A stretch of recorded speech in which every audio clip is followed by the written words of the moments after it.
Senhoras e senhores, sejam bem-vindos, professor Rodrigo de Física na área para mais uma aula. E a partir de agora, daremos início a uma série de vídeos que vai estudar cada um dos elementos do circuito elétrico. E assim, damos mais um passo na nossa eletrodinâmica. Então, povo, bora para a aula!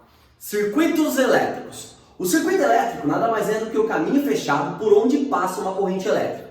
Um circuito também pode ser entendido como sendo a união de dispositivos elétricos por fios condutores ou então por trilhas condutoras, certo? Galera, o nosso objetivo é entender como se comporta cada um dos elementos de um circuito elétrico individualmente, analisando a sua definição e função, o seu símbolo, equação, gráficos, potência, associação e assim por diante. Sendo assim, pessoal, nós vamos precisar conhecer quem são os resistores, os receptores, os capacitores e os geradores. Outros elementos podem compor um circuito elétrico, como por exemplo diodos, transistores, mas esses a gente deixa para falar com algumas curiosidades no final da análise de cada um desses caras aqui. Então, senhoras e senhores, nessa aula de hoje, bora falar sobre resistores. Chamamos de resistor o dispositivo elétrico que possui uma grande resistência elétrica. E o que é uma resistência?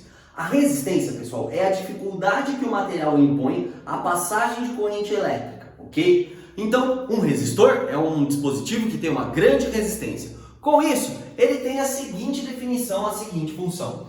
Ele transforma energia elétrica em energia térmica. Para que ele faz isso? Bom, uma das finalidades é diminuir a corrente elétrica no circuito. Então, por muitas vezes, um resistor colocado no circuito elétrico, ele diminui a quantidade de corrente elétrica que vai passando e protege o circuito em si de um superaquecimento, por exemplo.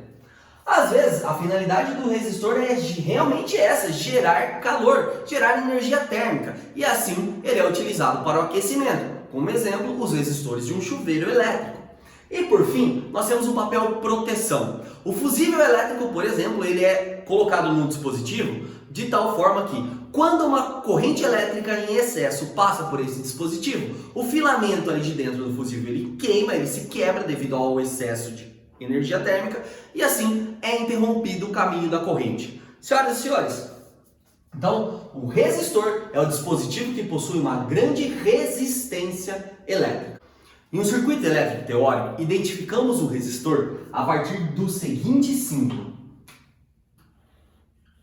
Uma espécie de um tremidinho assim no fio, ok? Então esse é o símbolo de um resistor. Para se entender a lógica de funcionamento do resistor, a gente pode usar essa figurinha aqui ao lado, ó. Galera, eu gosto bastante dessa figura porque ela me ajuda a entender a lógica de funcionamento do resistor. Então nela nós temos aí, três formiguinhas, três ETzinhos, nos quais o fio é representado por esse caminho que sofre aí um achatamento, vamos falar assim. E em verde, você observa a corrente elétrica tentando atravessar o fio e sentindo uma certa dificuldade. Esta dificuldade é imposta pela resistência elétrica, aquela formiguinha ali em cima, ó, de vermelho e chapéuzinho ali, ok? E quem está tentando fazer com que a corrente elétrica passe é a formiguinha em amarelo, que é nada mais nada menos do que a tensão elétrica. Então, senhoras e senhores, a partir dessa lógica, a gente pode entender como funcionam as equações de resistor. Então, para se definir a resistência elétrica de um resistor, nós utilizamos o que chamamos de primeira lei de Ohm.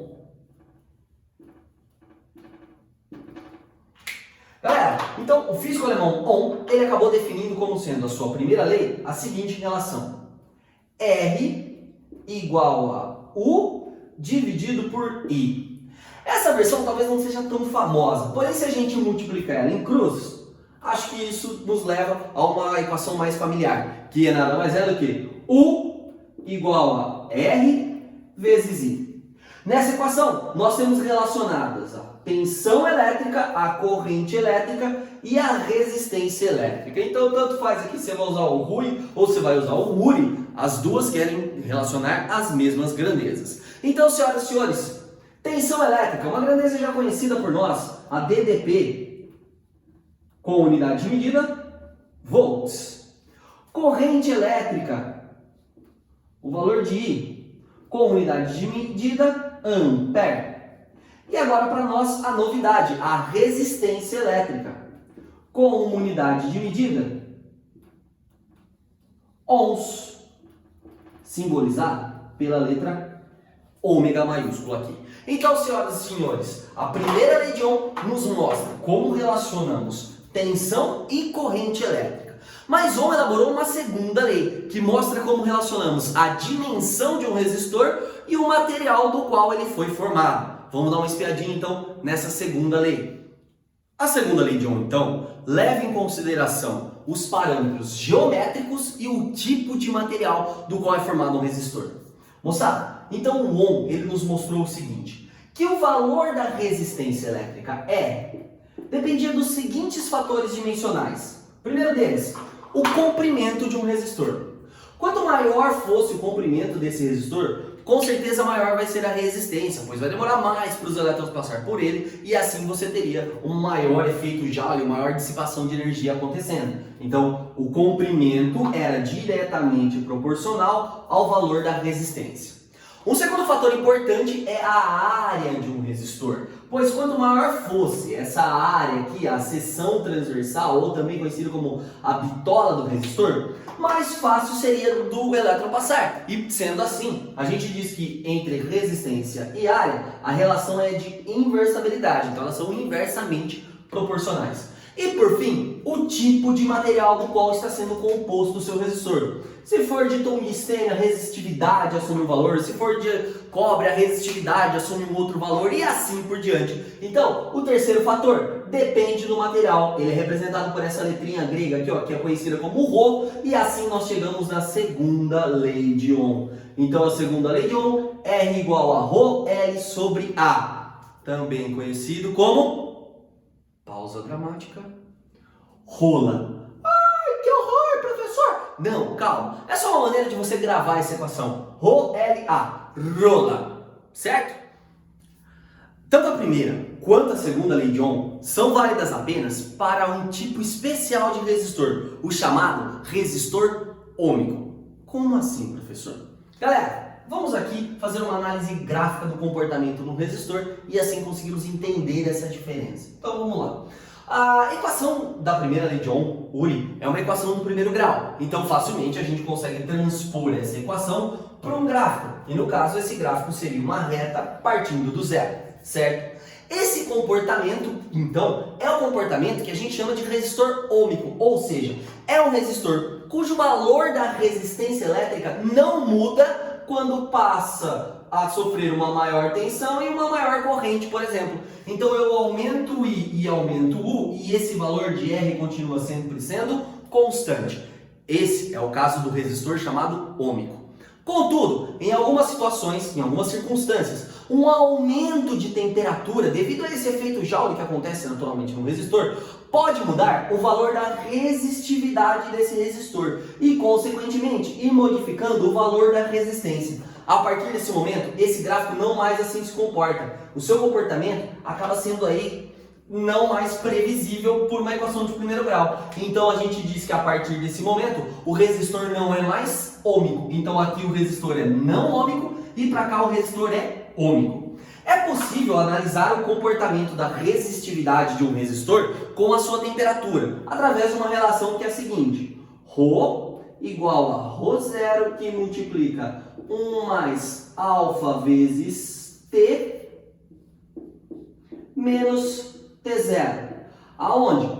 T é a temperatura quando a resistividade for Rho. T0 é a temperatura quando a resistividade for Rho0. E alfa, o valor de um coeficiente de temperatura que vai ser relacionado ao tipo de material. Moçada, essa equação que mostra alterações de resistividade dentro de um aquecimento, ela acaba então sendo aplicada apenas para resistor não ôhmicos. Para nossa sorte, A grande maioria dos exercícios de provas e vestibulares tratam apenas de resistores ômicos. Então, por isso, nem vamos dar muito atenção para essa relação. Vamos focar na situação onde o resistor tem apenas esse comportamento inicial, o comportamento ômico. Assim, nós também podemos aqui relembrar-nos que num gráfico de comportamento em linha reta, então esquece daqui para frente, se nós determinarmos a inclinação desse gráfico, nós estaremos determinando então o valor da resistência. Então, se você quer encontrar o valor da resistência elétrica a partir do gráfico, basta fazer a tangente desse ângulo θ. Então, senhoras e senhores, o gráfico de resistores. E por ser um dispositivo que consome energia elétrica, os resistores, eles então têm uma certa potência. Vamos conhecer como é que se determina a potência elétrica dissipada por um resistor. Potência já é uma grandeza conhecida por nós dentro da eletrodinâmica e ela era definida até então como sendo P igual a I vezes U. Agora nós conhecemos a resistência, que pode ser relacionada a partir da equação U igual a R vezes I. Senhoras e senhores, a combinação dessas duas equações ela acaba gerando outras duas relações matemáticas que podem ser facilmente deduzidas a partir dessa ideia. Se nós, por exemplo, trocarmos na primeira equação, no lugar de U, colocarmos R vezes I, ficaremos com P igual a I vezes U vezes I, ou vezes R vezes I, ou, se você preferir, R vezes I ao quadrado. Surge então para nós a primeira relação de potência elétrica e resistência, a Pri quadrado. Também poderíamos isolar o valor do I, e jogar o R aqui dividindo e trocarmos o I ficando com U dividido por R vezes U. E assim, põe YouTube no rádio, aparece para vocês. Então, P igual a U quadrado sobre R. Se você não conhece, YouTube é aquela banda irlandesa que toca aquela música Sunday, Bloody Sunday. Bom, enfim, senhoras e senhores, potência elétrica. Pri quadrado ou põe o tio no rádio. E assim, galera, a gente encerra a nossa primeira parte sobre o estudo dos resistores. Na próxima aula, a gente vai ver como associar um resistor e as suas aplicações dentro de um circuito elétrico. Galera, eu vejo vocês então no próximo vídeo. Tchau!